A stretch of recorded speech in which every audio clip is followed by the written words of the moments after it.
So question 5 says, what are the points of intersection between the graphs of the function f of x equals the quantity x plus 3 and the quantity x minus 1, or times the quantity x minus 1, and the function g of x, which equals x plus 1 times x minus 3.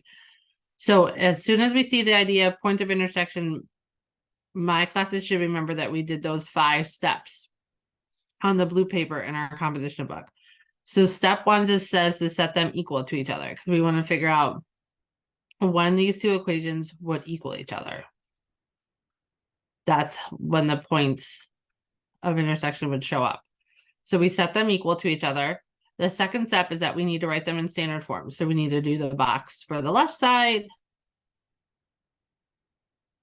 Remember, we're filling this in by multiplying. So then we're writing it in standard form, x squared. These are like terms. These two here are like terms. So 3x minus x is 2x. And then minus 3.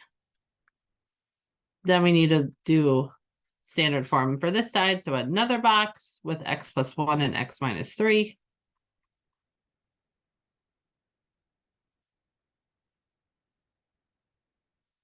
I get x squared. These two are like terms. So I'm going to put these together. 1 minus 3 is negative 2x. So that was step number 2. Step number 3 is that we need to set them equal to 0. So this has 3 terms and this has 3 terms. So we just need to start subtracting the terms from each other.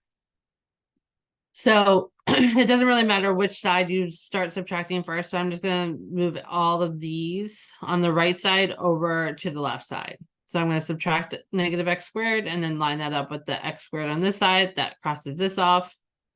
I'm going to, let me get a different color, add 2x here and add 2x here.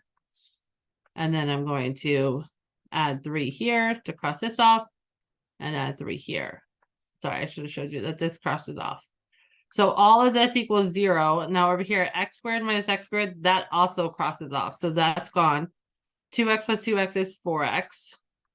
And negative 3 plus 3 is 0. So that actually crosses off too. So I have 4x equals 0. So I just have to solve like I'm back in algebra 1. So I divide by 4. So x equals 0. Then the last step is that that's just the first part of my equation.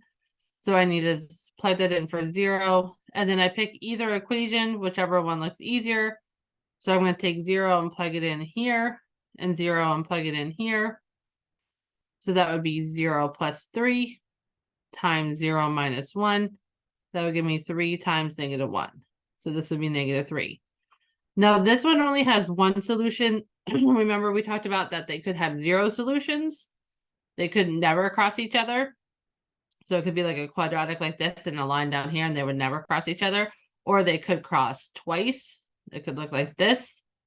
And when that happens, you would have to make sure you do it for both points. So this one only had one solution. Just a heads up, the one on the test has 2 solutions. So make sure you look over that blue paper. Look at the process that we did on the blue paper. But it's the same idea that we still need to do the 5 steps and you still need a solution, at least one solution where they cross. Sometimes you're going to get 2. Occasionally you're going to get 0, but we didn't do that this unit.